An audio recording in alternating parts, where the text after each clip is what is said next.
Good morning students.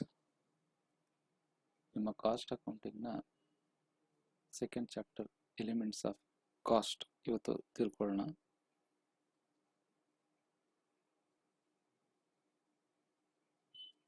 First ಇದರಲ್ಲಿ ಬರುವಂಥ ಕೆಲವು ಕಾನ್ಸೆಪ್ಟ್ ಏನೇನಿದೆ ಅಂತ ನೋಡೋಣ. ಕಾಸ್ಟ್ ಅಂತ ಹೇಳಿದ್ರೆ ಏನು, ಅದಕ್ಕೆ ಎಕ್ಸಾಕ್ಟ್ ಡೆಫಿನೆಟ್ ಡೆಫಿನೇಷನ್ ಯಾವುದು ಇಲ್ಲ. ಮ್ಯಾನೇಜ್ಮೆಂಟ್ ಅಕೌಂಟೆಂಟು, ಎಕನಾಮಿಸ್ಟು ಅವರ ಅನುಕೂಲಕ್ಕೆ ತಕ್ಕಂತೆ ಆ ಕಾಸ್ಟ್ ಅನ್ನೋ ವರ್ಡ್ಗೆ ಡೆಫಿನೇಷನ್ ಕೊಡ್ತಾ ಹೋಗ್ತಾರೆ. ಬಟ್ ಸೀಮಾ ಏನು ಹೇಳುತ್ತೆ ಅಂದರೆ, according to CIMA, Chartered Institute of Management Accountants ಅಂತ ಲಂಡನ್ನಲ್ಲಿದೆ.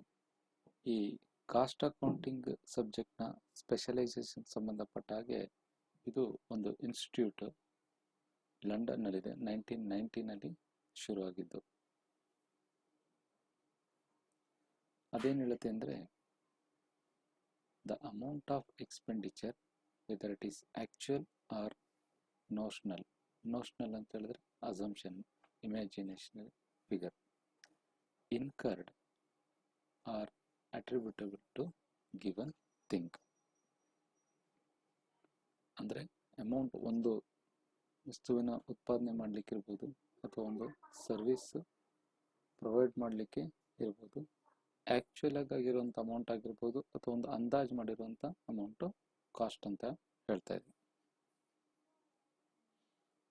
ನನಗೆ ಸ್ವಲ್ಪ ಗಂಟಲು ನೋವು ಪ್ರಾಬ್ಲಮ್ ಇರೋದ್ರಿಂದ ಎಲ್ಲಿ ಅವಶ್ಯಕತೆ ಇದೆ ಅಲ್ಲಿ ಮಾತ್ರ ಓದಿ ಹೇಳ್ತೀನಿ. Important terms of cost. ನಿಮ್ಮ ಇಡೀ ಜೀವನದಲ್ಲಿ ಕಾಸ್ಟ್ ಅಕೌಂಟಿಂಗ್ ಸಬ್ಜೆಕ್ಟ್ ಕುರಿತು ಮಾತನಾಡುವಾಗ ಅಥವಾ ಅದ್ರ ಬಗ್ಗೆ ಇನ್ನೂ ಹೆಚ್ಚಿನ ಅಧ್ಯಯನ ಮಾಡುವಾಗ ಈ ಕಾನ್ಸೆಪ್ಟ್ಸ್ನೆಲ್ಲ ನೀವು ತಿಳ್ಕೊಂಡಿರಲೇಬೇಕು. ಅದರಲ್ಲಿ first one, cost centre. Cost centre ಅಂದರೆ ಏನು? ಇಲ್ಲಿ ಕೆಲವು ಫೋಟೋಸ್ ಕೂಡ ಹಾಕಿದ್ದೀನಿ ನೋಡಿ. ಕಾಸ್ಟ್ ಸೆಂಟರ್ ಅಂತ ಹೇಳಿದ್ರೆ ಡೆಫಿನೇಷನ್ ಓದಿ ಇಲ್ಲೇ.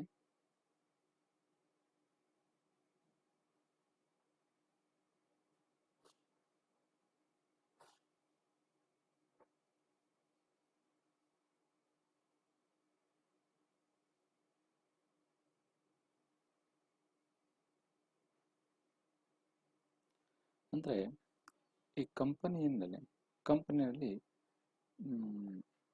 ಎಲ್ಲ ಥರನೂ ಖರ್ಚು ಆಗುತ್ತೆ. ನಿಮಗೆ ಗೊತ್ತಿರುವಂಥ ವಿಚಾರ. ಮೆಟೀರಿಯಲ್ ಪರ್ಚೇಸ್ ಮಾಡೋದಿರ್ಬೋದು, ವರ್ಕ್ಮನ್ಗೆ ವೇಜಸ್ ಕೊಡೋದಿರ್ಬೋದು, ಎಂಪ್ಲಾಯೀಸ್ಗೆ ಸ್ಯಾಲ್ರಿ ಇರ್ಬೋದು, ಅಥವಾ rent, power, electricity bill, maintenance charges, commission, ಇವೆಲ್ಲ ಇದೆ. ಆದರೆ ಪ್ರತಿಯೊಂದಕ್ಕೂ ಒಂದು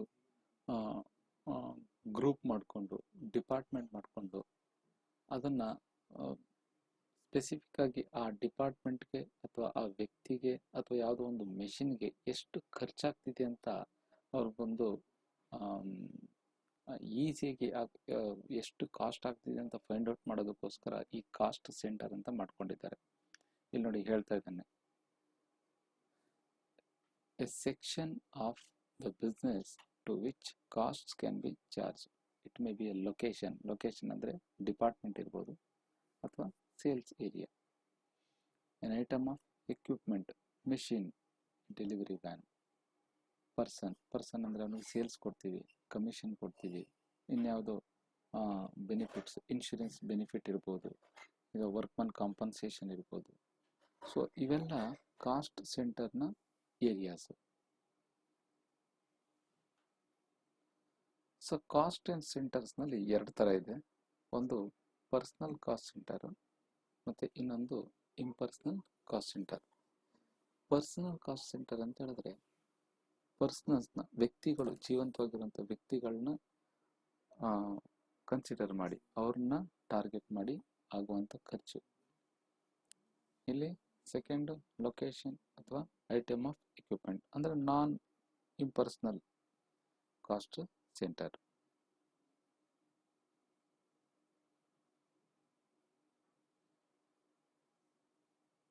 ಫಂಕ್ಷನಲ್ ಪಾಯಿಂಟ್ ಆಫ್ ವ್ಯೂ ಇಂದ ಕಾಸ್ಟ್ ಸೆಂಟರ್ನ ಪ್ರೊಡಕ್ಷನ್ ಕಾಸ್ಟ್ ಸೆಂಟರ್ ಮತ್ತು ಸರ್ವಿಸ್ ಕಾಸ್ಟ್ ಸೆಂಟರ್ ಅಂತೇಳಿ ಎರಡು ವಿಭಾಗ ಮಾಡ್ತೀವಿ. ಪ್ರೊಡಕ್ಷನ್ ಕಾಸ್ಟ್ ಸೆಂಟರ್ ಅಂತ ಹೇಳಿದ್ರೆ ಮ್ಯಾನುಫ್ಯಾಕ್ಚರಿಂಗ್ ಏರಿಯಾದಲ್ಲಿ ಬರುವಂತಹ ಎಕ್ಸ್ಪೆನ್ಸಸ್.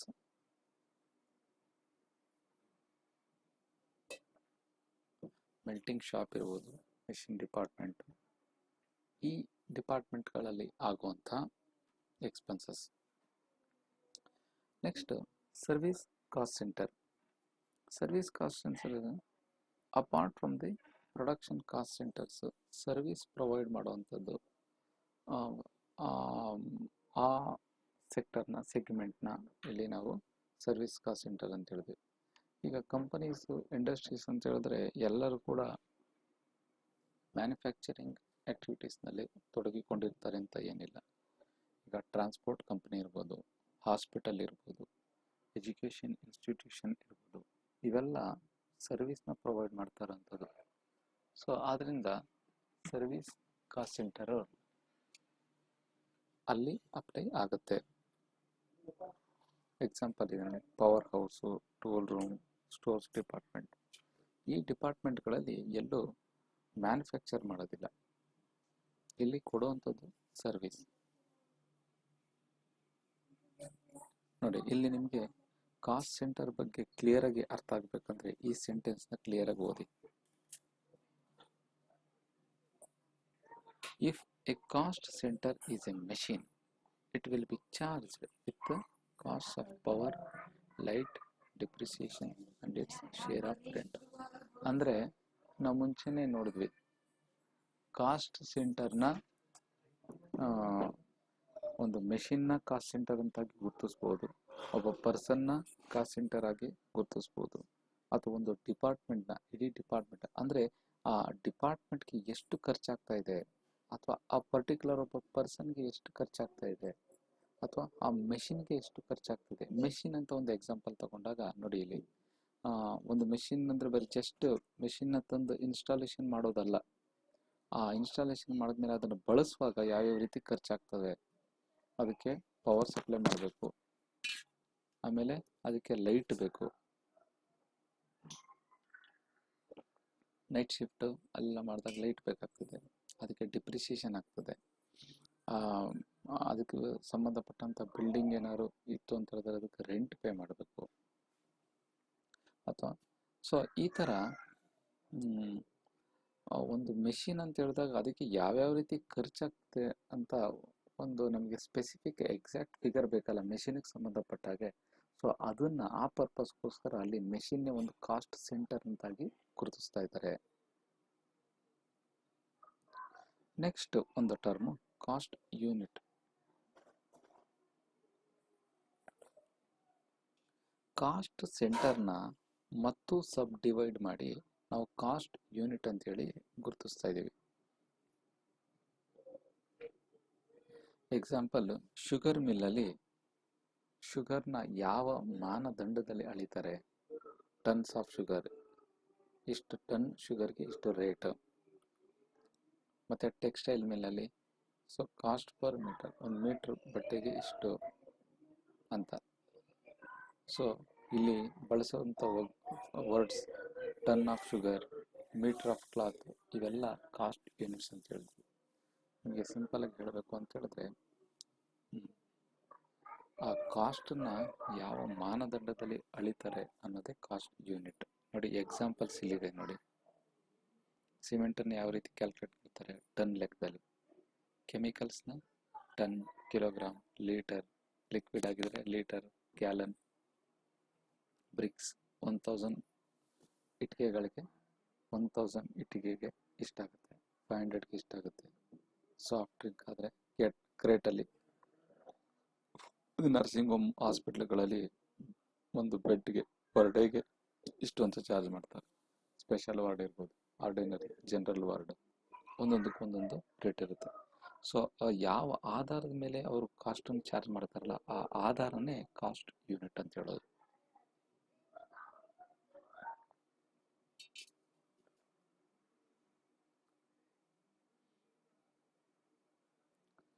ಇಲ್ಲಿ ನಿಮಗೆ ಕ್ಲಿಯರ್ ಆಗಿ ಅರ್ಥ ಆಗುತ್ತೆ. In short, cost unit is unit of measurement of cost. ಆ ಕಾಸ್ಟ್ನ ಒಂದು ಅಳತೆಗೋಲು, ಮಾನದಂಡ. ನೆಕ್ಸ್ಟ್ ಇಲ್ಲಿ ಕಾಸ್ಟ್ನ ಕ್ಲಾಸಿಫಿಕೇಶನ್ ಹೇಗೆ ಮಾಡ್ತಾರೆ ಅಂತ ಇಲ್ಲಿ ನೋಡಿ, ಒಂದೊಂದೇ ಓದ್ತಾ ಬನ್ನಿ.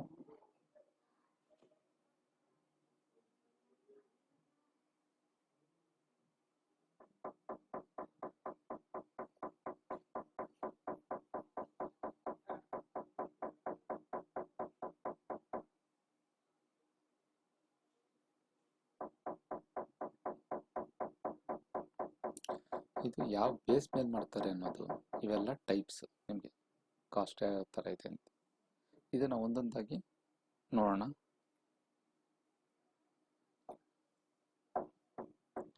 First classification, direct and indirect cost.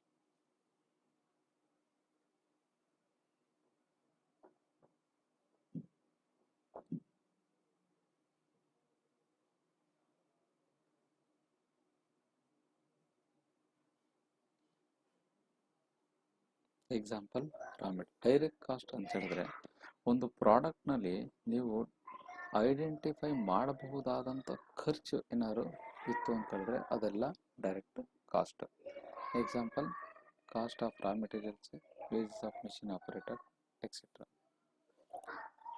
ಈಗ ನಿಮಗೆ ಸಿಂಪಲ್ ಆಗಿ ಹೇಳಬೇಕು ಅಂದರೆ ಒಂದು ಎಕ್ಸಾಂಪಲ್, ಈಗ ನಿಮ್ಮ ಮನೆಗೆ ಒಂದು ರೀಡಿಂಗ್ ಟೇಬಲ್ ಬೇಕಾಗಿರುತ್ತೆ ಇಟ್ಕೊಳ್ಳಿ. ಆ ರೀಡಿಂಗ್ ಟೇಬಲ್ನ ಮಾಡಲಿಕ್ಕೆ ನೀವು ಕಾರ್ಪೆಂಟರ್ನ ಕರಿತೀರ. ಆ ಕಾರ್ಪೆಂಟರ್ ಕರೆದಾಗ ಆ ರೀಡಿಂಗ್ ಟೇಬಲ್ಗೆ ಅತಿ ಮುಖ್ಯವಾಗಿ ಬೇಕಾಗಿರುವಂಥದ್ದು ಯಾವುದು? ವುಡ್. ಆ ಕೆಲಸ ಮಾಡುವಾಗಲೂ ಅಷ್ಟೇ, ಮಾಡಾದ್ಮೇಲೆ ರೆಡಿ ಆದಮೇಲೆ ನಿಮಗೆ ಕಣ್ಣಿಗೆ ಐಡೆಂಟಿಫೈ ಮಾಡುವಂಥದ್ದು ಮುಖ್ಯವಾದ ವಸ್ತು ನಿಮಗೆ ಕಣ್ಣು ಕಾಣೋದು ಯಾವುದು? ವುಡ್, ಮರದಿಂದ ಟೇಬಲ್ ಮಾಡಿದ್ದಾರೆ, ಆಯ್ತಾ? ಅದನ್ನು ಡೈರೆಕ್ಟ್ ಕಾಸ್ಟ್ ಅಂತೇಳಿ ಹೇಳ್ತಾ ಇರೋದು. ಹಾಗೆ ಇಂಡೈರೆಕ್ಟ್ ಕಾಸ್ಟ್ ಕೂಡ ಇರ್ತವೆ. ಇಂಡೈರೆಕ್ಟ್ ಕಾಸ್ಟ್ಗೆ ಕಂಪನಿನಲ್ಲಿ ಜಸ್ಟ್ ನಮಗೆ ಕಣ್ಣು ಕಾಣುವಂಥದ್ದು ಒಂದು ವಸ್ತು ಉತ್ಪಾದನೆ ಮಾಡಿ ತಗೊಂಡಾದ್ಮೇಲೆ ಅದು ಕಣ್ಣು ಕಾಣುವಂಥದ್ದು, ಅದು ಫಾರ್ ಎಕ್ಸಾಂಪಲ್ ಇದೆ, ಅದು ಟೇಬಲ್ ಮ್ಯಾನುಫ್ಯಾಕ್ಚರಿಂಗ್ ಇಂಡಸ್ಟ್ರೀಸ್ ಅಂತ ಇಟ್ಕೊಳ್ಳಿ, ವುಡ್. ಅದನ್ನು ನಾವು ಆ ಪ್ರಾಡಕ್ಟ್ನ ಹೊರಗಡೆ ತಂದಾಗ ನಮ್ಮ ಕಣ್ಣು ಕಾಣೋದು ವುಡ್ ಮಾತ್ರ. ಆದರೆ ಆ ಟೇಬಲ್ನ ಮ್ಯಾನುಫ್ಯಾಕ್ಚರ್ ಮಾಡಲಿಕ್ಕೆ ಏನೇನೆಲ್ಲ ಖರ್ಚಾಗಿರ್ತದೆ. ಬಿಲ್ಡಿಂಗ್ಗೆ ರೆಂಟ್ ಕೊಟ್ಟಿರ್ತಾರೆ, ಇನ್ನೇನು ಕೇಸ್ ರೆಂಟೆಡ್ ಬಿಲ್ಡಿಂಗ್ ಆದರೆ ಎಲೆಕ್ಟ್ರಿಸಿಟಿ ಯೂಸ್ ಮಾಡಿರ್ತಾರೆ, ಇನ್ಶೂರೆನ್ಸ್ ಪೇ ಮಾಡಿರ್ತಾರೆ, ವರ್ಕರ್ಸ್ಗೆ ಸ್ಯಾಲ್ರಿ ಕೊಟ್ಟಿರ್ತಾರೆ, ಎಂಪ್ಲಾಯೀಸ್ಗೆ ಸ್ಯಾಲ್ರಿ, ವರ್ಕರ್ಸ್ಗೆ ವೇಜಸ್ಸು ಇವೆಲ್ಲ ಕೊಟ್ಟಿರ್ತಾರೆ. ಅದು ಯಾವುದು ನಮಗೆ ಟೇಬಲ್ನ ನೋಡಿದಾಗ ಕಣ್ಣಿಗೆ ಕಾಣೋದಿಲ್ಲ. ಸೊ ಅದನ್ನು ಬಟ್ ಅವ್ಯಾವುದೂ ಇಲ್ಲದೆ ನಾವು ಟೇಬಲ್ನ ಮ್ಯಾನುಫ್ಯಾಕ್ಚರ್ ಮಾಡಲಿಕ್ಕೆ ಆಗೋದಿಲ್ಲ. ಅದರಿಂದ ಆ ಎಕ್ಸ್ಪೆನ್ಸಸ್ನ ನಾವು ಇಂಡೈರೆಕ್ಟ್ ಕಾಸ್ಟ್ ಅಂತ ಹೇಳಿ ಕರಿತೀವಿ. ಎಕ್ಸಾಂಪಲ್ ಇದೆ ನೋಡಿ, depreciation, insurance, rent, manager salary, etcetera. Next, classification into fixed and variable cost. ಈಗ ಪ್ರೊಡಕ್ಷನ್ನು ಜಾಸ್ತಿ ಆಗ್ತಿದ್ದಂಗೆ ಯಾವ ಕಾಸ್ಟ್ ಜಾಸ್ತಿ ಆಗ್ತಾ ಹೋಗುತ್ತೋ ಅದು ವೇರಿಯಬಲ್ ಕಾಸ್ಟ್. ಆ ವರ್ಡಲ್ಲೇ ಆನ್ಸರ್ ಇದೆ ನಿಮಗೆ, ವೇರಿಯಬಲ್, ವೇರಿಯೇಷನ್, ವೇರಿ ಆಗ್ತಾ ಇದೆ ಅಂತ. ಸೊ ಎಷ್ಟೇ ಪ್ರೊಡಕ್ಷನ್ ಇನ್ಕ್ರೀಸ್ ಆಗಲಿ ಅಥವಾ ಡಿಕ್ರೀಸ್ ಆಗಲಿ, ಚೇಂಜ್ ಆಗದೇ ಇದ್ದರೆ ಅದನ್ನು ಫಿಕ್ಸ್ಡ್ ಕಾಸ್ಟ್ ಅಂತ ಹೇಳ್ತೀವಿ. ಫಿಕ್ಸ್ ಆಗಿರುತ್ತೆ. ಈಗ ಫಾರ್ ಎಕ್ಸಾಂಪಲು ಒಂದು ಬಿಲ್ಡಿಂಗ್ ಇದೆ ಅಂತ ಇಟ್ಕೊಳ್ಳಿ. ಬಿಲ್ಡಿಂಗ್ನೇ ರೆಂಟಿಗೆ ತಗೊಂಡು ಅಲ್ಲಿ ಒಂದು ಡೈಲಿ ಅಥವಾ ಮಂತ್ಲಿ ಒಂದು 100 ಬಟ್ಟೆನ ಸ್ಟಿಚ್ ಮಾಡ್ತಾ ಇದ್ದಾರೆ. 100 ಪೀಸ್ ಯಾವುದೊಂದು ಡ್ರೆಸ್ ಅಂತ ಇಟ್ಕೊಳ್ಳಿ, 100 ಡ್ರೆಸ್ ಸ್ಟಿಚ್ ಮಾಡ್ತಾ ಇದ್ದಾರೆ. 100 ಡ್ರೆಸ್ ಅವರು ಸ್ಟಿಚ್ ಮಾಡ್ತಾ ಇದ್ದಾರೆ. ಈಗ ಒಂದು ಡ್ರೆಸ್ನ ಸ್ಟಿಚ್ ಮಾಡದೆ ಆ ಮಂತ್ನಲ್ಲಿ ರೆಂಟ್ ಪೇ ಮಾಡಲೇಬೇಕಾ? ಅಥವಾ 100ಗಿಂತ ಹೆಚ್ಚಾಗಿ ಸ್ಟಿಚ್ ಮಾಡಿದ್ರು ರೆಂಟ್ ಪೇ ಮಾಡಲೇಬೇಕಾ? ರೆಂಟ್ ಫಿಕ್ಸ್ಡಾ? For example 10,000 rupees per month rent. ಆ ಇಡೀ ತಿಂಗಳಲ್ಲಿ ಒಂದು ಬಟ್ಟೆನೂ ಕೂಡ ಸ್ಟಿಚ್ ಮಾಡಲಿಲ್ಲ, ಆದರೂ 10,000 ರುಪೀಸ್ ರೆಂಟ್ ಕೊಡಲೇಬೇಕಾ? ಇಲ್ಲಪ್ಪ, ಈ ಮಂತ್ ನಾನೇನು ಸ್ಟಿಚ್ ಮಾಡಿಲ್ಲ, ಕೆಲಸ ಆಗಿಲ್ಲ ಅಂತ ಹೇಳಿ ರೆಂಟ್ ಕೊಡದೇ ಇರೋಕ್ಕಾಗತ್ತಾ? ಕೊಡಲೇಬೇಕು. ಹಾಗೆ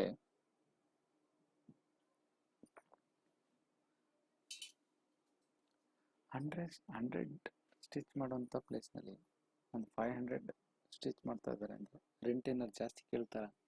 ಇಲ್ಲ.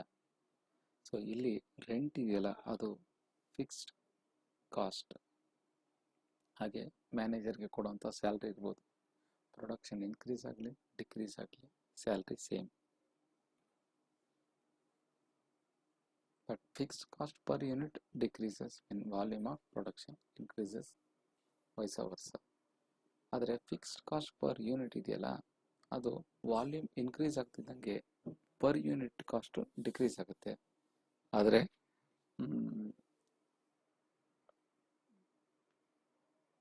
Volume of the production decrease ಆಗ್ತಿದ್ದಂಗೆ ಪರ್ ಯೂನಿಟ್ ಕಾಸ್ಟ್ ಇನ್ಕ್ರೀಸ್ ಆಗುತ್ತೆ. ಅದು ನಿಮಗೆ ಪ್ರಾಬ್ಲಮ್ನ ವರ್ಕೌಟ್ ಮಾಡುವಾಗ ಹೇಳ್ಕೊಡ್ತೀನಿ. ನೆಕ್ಸ್ಟ್ ವೇರಿಯಬಲ್ ಕಾಸ್ಟ್, ಇದಕ್ಕೆ ಆಪೋಸಿಟ್. ಈಗ ಪ್ರೊಡಕ್ಷನ್ ಇನ್ಕ್ರೀಸ್ ಆಗ್ತಿದ್ದಂಗೆ ಅದ್ರ ಕಾಸ್ಟ್ ಕೂಡ ಇನ್ಕ್ರೀಸ್ ಆಗುತ್ತೆ. ಇದಕ್ಕೆ ಬೆಸ್ಟ್ ಎಕ್ಸಾಂಪಲ್ ಅಂದರೆ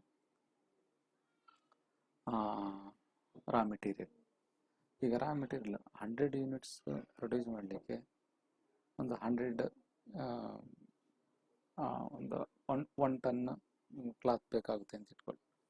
ಹಾಗೆ ಈಗ 200 ಅಂತ ಹೇಳಿದಾಗ 2 ಟನ್ ಬೇಕೇ ಬೇಕಲ್ವ? ಸೊ ಅಲ್ಲಿ ಕಾಸ್ಟ್ ಕೂಡ ಇನ್ಕ್ರೀಸ್ ಆಗ್ತದೆ, ವಾಲ್ಯೂಮ್ ಕೂಡ ಇನ್ಕ್ರೀಸ್ ಆಗ್ತಾ ಇದೆ. ವಾಲ್ಯೂಮ್ ಇನ್ಕ್ರೀಸ್ ಆಗ್ತದಂಗೆ ಕಾಸ್ಟು ಇನ್ಕ್ರೀಸ್ ಆಗ್ತದೆ. ಅದರಿಂದ ಅದು variable cost. Direct material, direct wages, power, royalties example. But variable cost per unit remains fixed. Cost per unit ಬೇರೆ, ಟೋಟಲ್ ಕಾಸ್ಟ್ ಬೇರೆ. ಅದನ್ನು ನಿಮಗೆ ಪ್ರಾಬ್ಲಮ್ ಮಾಡುವಾಗ ಎಕ್ಸ್ಪ್ಲೇನ್ ಮಾಡ್ತೀನಿ. ನೆಕ್ಸ್ಟ್ ಸೆಮಿ ವೇರಿಯಬಲ್ ಕಾಸ್ಟ್, ಇದಕ್ಕೆ ಡೆಫಿನಿಷನ್ ಇಲ್ಲಿದೆ, ಓದ್ಕೊಳ್ಳಿ.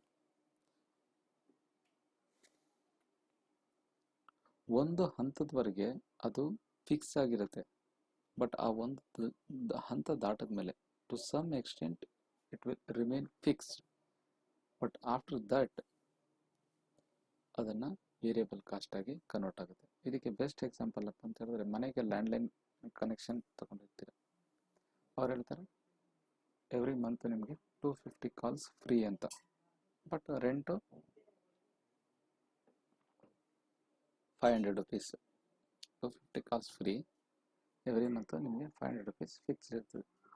ಬಟ್ 250 ಕಾಲ್ ನಂತರ ಎಷ್ಟೇ ಕಾಲ್ ಜಾಸ್ತಿ ಆಯಿತು ಅಂತ ಹೇಳಿದ್ರು ಅದಕ್ಕೆ ನೀವು ಅಮೌಂಟ್ ಪೇ ಮಾಡಬೇಕು, ಪ್ರತಿ ಕಾಲ್ಗೆ ಇಷ್ಟು ಅಮೌಂಟ್ ಅಂತ. ಸರಿ, 100 ಕಾಲ್ಸ್ 250 ಕಾಲ್ಸ್ವರೆಗೂ ಫಿಕ್ಸ್ಡ್ ಆಗಿತ್ತು. ಆದರೆ 251 ಕಾಲ್ ಬಂತು ಅಂತ ಹೇಳಿದ್ರೆ ಅದು ನಿಮಗೆ ವೇರಿಯಬಲ್ ಕಾಸ್ಟ್ ಆಗಿ ಕನ್ವರ್ಟ್ ಆಗುತ್ತೆ. Next classification into controllable and non controllable cost.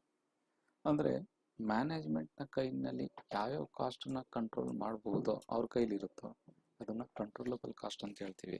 For example cost of raw material, ಮತ್ತು ಯಾವುದನ್ನ ಕಂಟ್ರೋಲ್ ಮಾಡೋಕ್ಕಾಗೋದಿಲ್ವೋ ಅದನ್ನು ನಾನ್ ಕಂಟ್ರೋಲಬಲ್ ಕಾಸ್ಟ್ ಅಂತೇಳಿ ಕರಿತೀವಿ. For example manager salary, factory rent, ಇದರಲ್ಲಿ ಚೌಕಾಸಿ ಮಾಡೋಕ್ಕಾಗಲ್ಲ, ಕೊಡಲೇಬೇಕು. Next classification into historical cost and predetermined cost.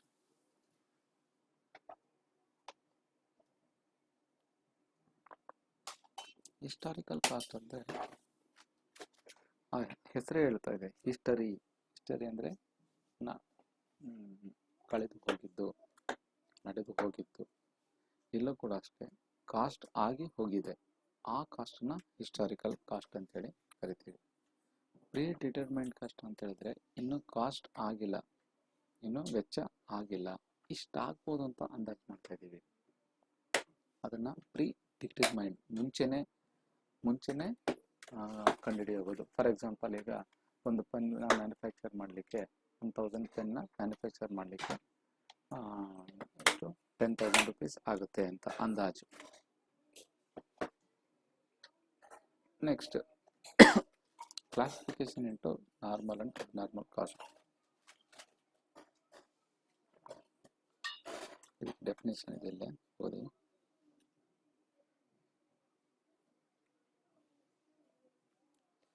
ನಾರ್ಮಲಿಗೆ ಆಗುವಂಥ ಕಾಸ್ಟ್, ನಾರ್ಮಲ್ ಕಾಸ್ಟ್ ಯೂಶಲಿ ಕಂಪ್ನಿಗೆ ಗೊತ್ತಿರುತ್ತೆ.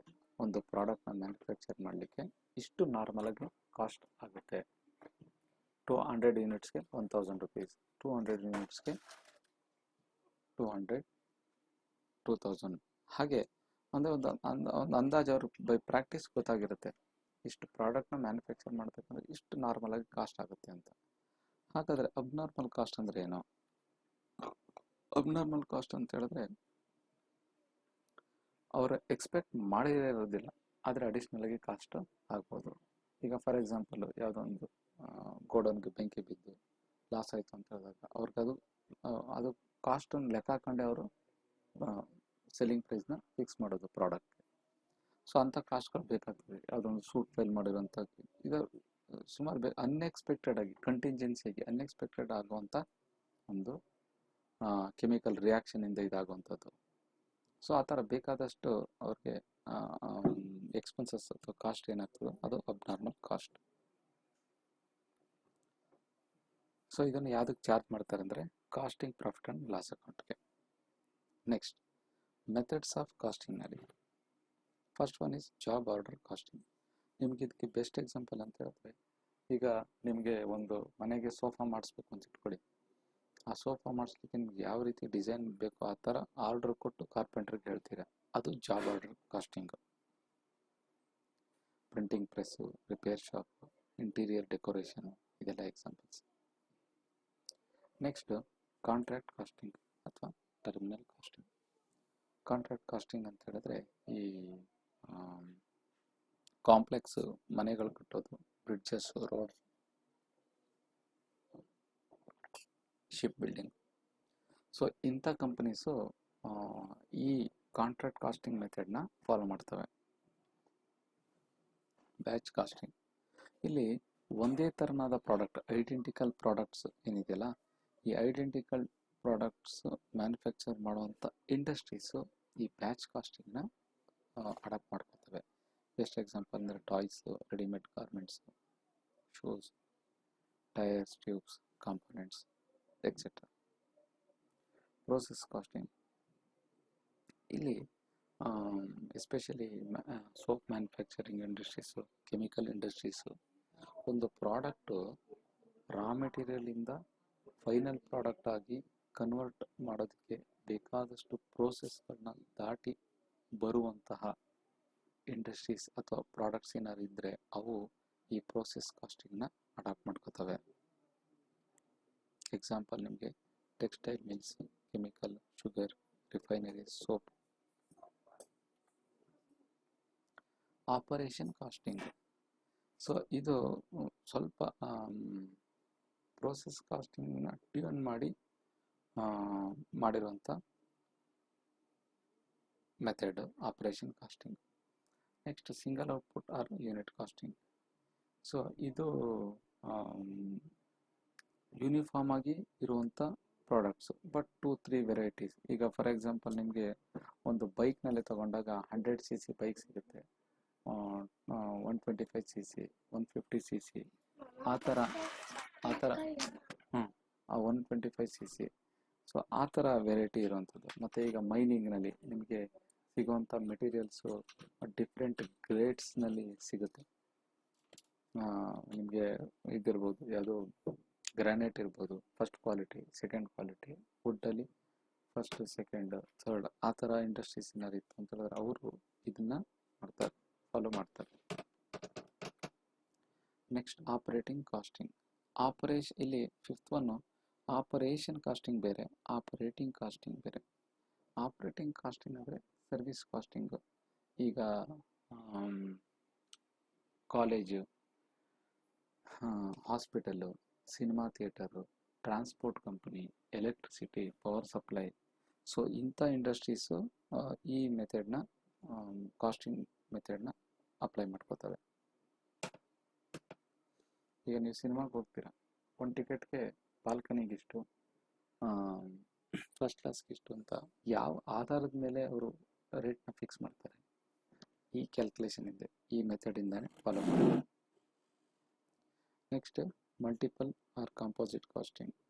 ಈ ಮೇಲ್ಗಡೆ ಮೆನ್ಷನ್ ಮಾಡಿರೋಂಥ ಮೆಥಡ್ನ 2, 3 ಅಥವಾ 1, 2 ಸೊ ಮಿಕ್ಸ್ ಮಾಡಿಕೊಂಡು ಫಾಲೋ ಮಾಡುವಂಥ ಇಂಡಸ್ಟ್ರೀಸು ಈ ಮಲ್ಟಿಪಲ್ ಅಥವಾ ಕಾಂಪೋಸಿಟ್ ಕಾಸ್ಟಿಂಗ್ನ ಫಾಲೋ ಮಾಡ್ತವೆ. Television company, air conditioner, so ಇವೆಲ್ಲ ಫಾಲೋ ಮಾಡೋಂಥದ್ದು ಮಲ್ಟಿಪಲ್ ಆರ್ ಕಾಂಪೋಸಿಟ್ ಕಾಸ್ಟಿಂಗ್. ಇದನ್ನೆಲ್ಲ ಮೆಥಡ್ಸ್ ಆಫ್ ಕಾಸ್ಟಿಂಗ್ನ ಇನ್ ಡೀಟೇಲಾಗಿ ನಾನು ನಿಮಗೆ ಹೇಳಿಲ್ಲ, ಯಾಕೆಂದರೆ ನಿಮ್ಮ ಮುಂದಿನ ಸೆಮಿಸ್ಟರ್ಗಳಲ್ಲಿ ಇದಕ್ಕೆ ಆದಂಥ ಸಪ್ರೇಟ್ ಚಾಪ್ಟರ್ಸ್ ಇದೆ. ಬಟ್ ಈ ಸಂದರ್ಭದಲ್ಲಿ ನೀವು ಇದರೆಲ್ಲ ಒಂದು ಬ್ರೀಫ್ ಐಡಿಯಾ ಇರಲಿ ಅನ್ನೋ ಕಾರಣಕ್ಕೋಸ್ಕರ ಇಲ್ಲಿ ಸಿಂಪಲಾಗಿ ನಿಮಗೆ ಎಕ್ಸ್ಪ್ಲೇನ್ ಮಾಡಿದ್ದೀನಿ. ನೀವು ನೆಕ್ಸ್ಟ್ ಸೆಮಿಸ್ಟರಲ್ಲಿ ಬಂದಾಗ ಇದನ್ನು ಇನ್ ಡೀಟೇಲಾಗಿ ನಾವು ಕಲ್ತ್ಕೊಳ್ಳೋಣ. Thank you. ಏನಾದ್ರು ಡೌಟ್ ಇತ್ತು ಅಂತ ಹೇಳಿದ್ರೆ ನನಗೆ ಕಾಲ್ ಅಥವಾ ಮೆಸೇಜ್ ಮಾಡ್ಬೋದು.